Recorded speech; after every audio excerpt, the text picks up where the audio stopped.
예, 하나님께 은혜로운 찬양을 올려드린 우리 남성교 회원들에게 큰 격려의 박수 부탁드립니다. 예, 저의 오랜 수건이 풀린 것 같습니다. 오후 선교회 헌신 예배가 있는데요. 그때는 여성교회 분들과 함께 같은 찬송을 좀 부르시면 더 은혜가 될 것 같습니다. 성도 여러분, 지난 금요일인 20일은요 24절기 중에 이 밤과 낮의 길이가 같아진다는 춘분이었더라고요. 그런데 춘분은요 교회력과도 연관이 있습니다. 주 325년 제1차 니케아 공의회에서 부활절을 매년 이 춘분 후 처음 뜨는 보름달 다음에 오는 첫 일요일로 결정했기 때문입니다. 해서 올해 부활절은 4월 5일이 되는 겁니다. 바라기는 이렇게 봄의 오물 소망하며 겨울 동안 좀 움츠렸던 여러분의 마음의 기지개를 좀 켜기를 소망해 봅니다. 그러면 제가 사도의 인사를 드릴 때 반갑게 아멘으로 화답해 주시면 좋을 것 같습니다. 하나님 우리 아버지와 주 예수 그리스도로부터 오는 은혜와 평강이 오늘 주일 공동 예배 오신 우리 모든 교우에게 함께 있기를 바랍니다. 진시 황제가 영생하기 위해서 불로초를 찾았다라는 이야기는 우리에게도 너무나도 잘 알려진 그런 이야기입니다. 이렇듯 우리 인간은 죽지 않고 영원히 살기를 원합니다. 그런데요, 지금은 작고한 헐리우드의 유명 배우 로빈 윌리엄스가 주연한 영화 중에 바이센테니얼 맨이라는 영화가 있습니다. 러시아 출신의 과학자이자 유명 공상과학 소설가였던 아이작 아시모프가 1999년에 쓴 과학 소설을 기반으로 만든 영화인데요. 영화 제목인 바이센테니얼 맨은 200년을 산 사람이라는 그런 의미입니다. 이 영화의 주인공인 앤드류는요 인간이 아니라 로봇입니다. 특별히 가정에서 집안일을 하기 위해 만든 미래의 로봇이죠. 하지만 로봇 앤드류는요 그만 제작 과정에서 이 프로그램 입력 오류로 인해 로봇임에도 불구하고 인간과 같은 창조적인 일을 하게 됩니다. 그리고 그 과정에서 인간의 사랑이라는 감정을 알게 됩니다.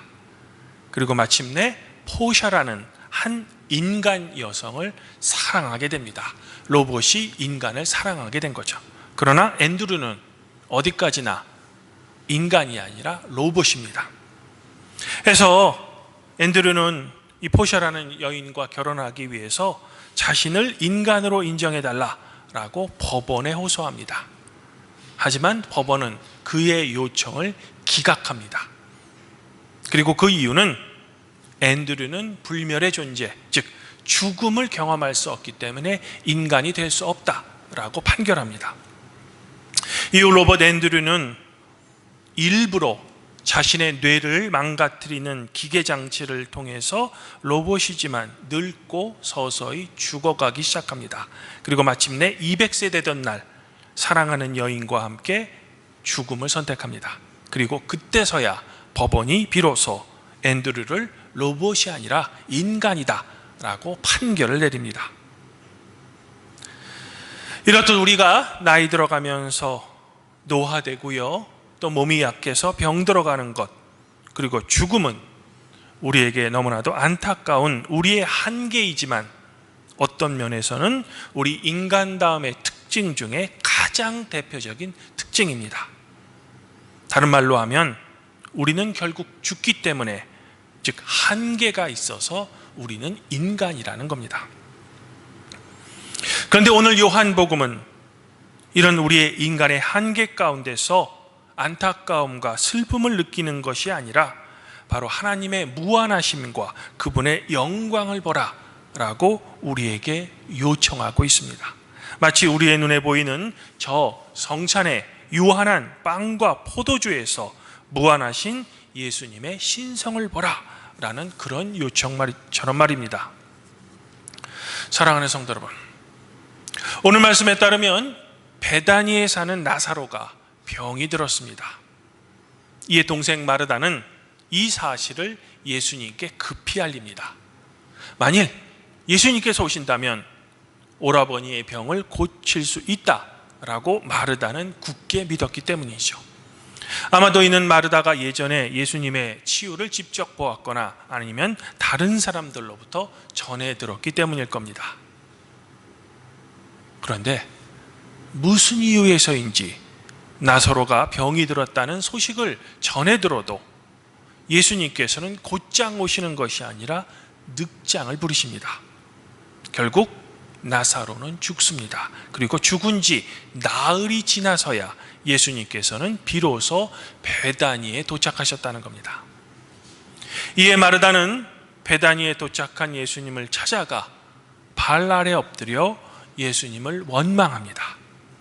마치 우리가 주님께 간절히 기도했음에도 결국 나의 기도를 들어주지 않는 주님이 매우 원망스러운 것처럼 말입니다. 이로써 오늘 사건은 끝난 것처럼 보입니다. 앞서 말씀드린 대로 죽음은 우리 인간이 도달할 수밖에 없는 우리 최종 도착지이기 때문입니다. 더 이상 희망이 없어 보입니다. 그런데 예수님께서는 이렇게 절망하는 마르다에게 네 오라버니 나사로가 다시 살아날 것이다 라고 말씀하신다는 겁니다. 이에 마르다는 마지막 부활 때 나사로가 다시 살아날 것을 믿습니다 라고 예수님께 답변하죠. 즉 마르다는 예수님의 말씀을 믿기는 믿지만 나사로가 부활할 사건을 먼 미래의 사건으로 생각한 거죠. 이때 예수님께서는 그 유명한 말씀을 하시는 겁니다. 나는 부활이요 생명이니 나를 믿는 자는 죽어도 살겠고 무릇 살아서 나를 믿는 자는 영원히 죽지 않을 것입니다. 그러면서 예수님께서는 당신의 이 말씀을 믿는지 마르다에게 물어보시죠. 이에 마르다는 예수님의 말씀을 믿습니다 라고 자기의 믿음을 고백합니다. 이후 예수님께서는 죽은 지 나흘이 지난 나사로를 다시 살리셨다는 겁니다. 놀라운 표적이 일어난 거죠. 이로써 부활이 마르다가 생각한 먼 미래의 사건이 아니라 바로 지금 현재의 사건이 되는 겁니다. 사실 예수님께서는 이미 요한복음 5장 21절에서 하늘에 있는 아버지께서 죽은 자들을 일으켜 살리심같이 아들인 자신 또한 자기의 원하는 사람을 살린다라고 말씀하신 적이 있습니다. 오늘 죽은 나사로의 부활은 예수님의 이 말씀이 거짓이 아니라 진리임을 우리에게 알려주는 겁니다. 이는 요한복음에 기록된 예수님의 모든 표적과 같이 예수님께서는 바로 우리의 생명을 가져오시는 분임을 우리에게 알려주는 표적 중에 가장 중요한 표적이 되는 겁니다. 그러므로 오늘 사건은 예수님 자신이 죽은 후에 부활할 것을 우리에게 알려주시는 것뿐만 아니라 종말 때 예수님을 믿는 모든 신자가 바로 죽음에서 부활할 것을 우리에게 미리 알려주는 예증이 되는 겁니다. 그러면 오늘 말씀이 현대를 사는 우리에게는 어떤 의미를 줄 수 있을까? 먼저 오늘 말씀에서 예수님께서는 일부러 베다니에 늦게 도착하십니다. 그리고 그 이유란 바로 하나님의 영광을 드러내시기 위함이라는 겁니다. 즉 예수님께서는 소식을 듣자마자 일찍 오셔서 병든 나사로를 고쳐주실 수도 있었습니다. 그러나 예수님께서는 지체하시고 결국 나사로가 죽은 이후에 나오죠. 그런데 이렇게 지체한 것은 예수님께서 병든 사람을 고쳐주시는 것이 아니라 바로 죽은 자를 살리기 위함이라는 겁니다. 이로써 오늘 말씀은 복음서에 많이 기록된 단순한 병의 치유 사건이 아니라 바로 죽은 자를 다시 살리시는 부활의 표적이 되는 겁니다. 그만큼 하나님의 위대하심과 영광이 이 사건을 통해 더욱더 드러난다는 겁니다. 사랑하는 성도 여러분, 여기서 우리는 하나님의 시간과 우리의 시간이 다름을 알 수 있습니다. 물론 이런 시간의 다름 때문에 우리는 우리의 삶에서 실망하거나 우리의 믿음을 포기할 때가 종종 있습니다. 그럼에도 우리는 하나님의 시간을 기다리며 우리의 믿음을 굳게 지켜야 한다는 겁니다. 더욱더 큰 하나님의 영광을 우리가 보기 위해서 말입니다. 그러므로 지금 내 앞에 놓인 당장의 일에 우리가 낙심하고 실패하고 때로는 절망할지라도 사랑과 공의의 하나님을 굳게 믿고 우리는 하나님의 때를 기다려야 한다는 겁니다. 그 기다림이 우리에게는 참을 수 없을 정도로 슬프고 낙담되더라도 말입니다. 더불어 부활은 종말의 사건, 즉 미래의 사건이기도 하지만 현재에도 주님께서 원하시면 언제나 일어날 수 있는 현재의 사건임을 우리는 더불어 알아야 한다는 겁니다. 우리 인간은 세월이 흐를수록 젊은 시절의 역동감과 나의 힘은 도대체 어디로 갔는지 점점 찾아볼 수 없습니다. 우리의 몸이 점점 약해지고 병도 듭니다. 해서 병원을 자주 방문하죠. 왜 이렇게 아픈 곳이 많은지 모르겠습니다. 기억력도 사라집니다. 해서 우리의 자신감도 줄어들고 왠지 다른 사람보다 내가 점점 작아지는 것만 같습니다. 그러나 오늘 요한복음은 이런 우리의 인간의 나약함, 즉 우리의 한계가 끝이 아니라 바로 하나님께서 당신의 영광을 우리에게 극적으로 보여주기 위한 그분의 새로운 시작임을 알려주는 겁니다. 즉 절망의 상황에서도 주님께서는 여전히 여러분을 사랑하시고 여러분과 함께 우시며 부활의 소망으로 지치고 상처받은 여러분의 마음을 달래주신다는 겁니다. 일찍이 이것을 알았던 사도 바울은 이렇게 고백했습니다. 예수를 죽은 자 가운데서 살리신 그분의 영이 여러분 안에 거하면 그리스도 예수를 죽은 자 가운데서 살리신 그분이 여러분 안에 거하시는 그분의 영으로 말미암아 당신들의 죽을 몸도 다시 살리실 것입니다. 주님 안에서 한 형제자매인 팔복교회 성도 여러분, 사랑하는 가족의 이별 또는 친한 친구와의 이별을 맞이했을 때 우리는 슬퍼하거나 낙심하거나 절망할 때가 있습니다. 그러나 그때마다 나는 부활이요 생명이니 나를 믿는 자는 죽어도 살겠고 무릇 살아서 나를 믿는 자는 영원히 죽지 아니할 것이다 라는 주님의 오늘 말씀을 기억해내시기 바랍니다. 더불어 여러분들이 하나님이 부르시는 그 죽음에 직면했을 때라도 결코 죽음을 두려워하거나 그 앞에서 절망하기보다는 부활이요 생명이신 예수님의 이 말씀을 분명히 기억해내시기 바랍니다. 그리하여 간절히 바라기는 나는 부활이요 생명이다 라는 주님의 이 말씀에 성도 여러분들의 힘든 삶에 크나큰 위로와 격려가 있기를 저는 먼저 소망해 봅니다.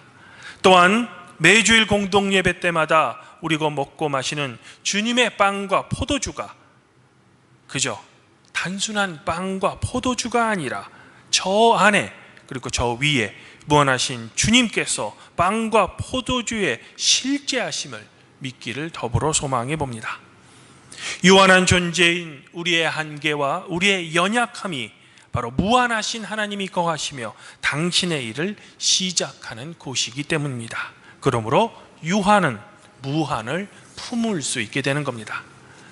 오늘 시편 130편에서 시인은 우리의 현재 상황과도 같은 깊은 공경에 처할지라도 그저 절망하는 것이 아니라 오히려 우리를 사랑하시는 하나님께 이렇게 간절히 부르짖습니다.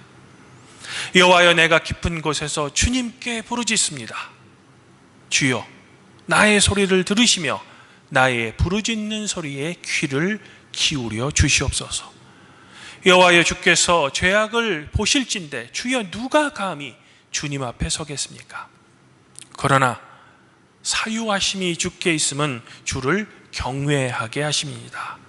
나 곧 내 영혼은 여호와를 기다리며 나는 주의 말씀을 바랍니다. 파수꾼이 아침을 기다림보다 내 영혼이 주를 더 기다리나니 참으로 파수꾼이 아침을 기다림보다 내가 더합니다. 이스라엘아 여호와를 바랄지어다. 왜냐하면 여호와께서는 인자하심과 풍성한 속량이 그분께 있기 때문입니다. 그 여호와가 이스라엘을 그의 모든 죄악에서 속량하시리로다. 아무쪼록 바라기는 나는 부활이요 생명이다 라는 주님의 말씀을 굳게 믿으시며 힘든 이 세상을 한 명의 그리스도인으로서 당당하게 살아가시는 우리 발복교회 성도 여러분들 각자와 여러분의 가족 구성원 모두 위에 성삼위 하나님의 은총과 그분의 축복이 항상 함께 있기를 성부와 성령과 함께 부활이요 생명이신 성자 우리 주 예수 그리스도 이름으로 간절히 축원드립니다. 그리하면 모든 지각에 뛰어나신 하나님의 평강이 그리스도 예수 안에서 성도 여러분들의 마음과 생각을 지켜주실 것입니다.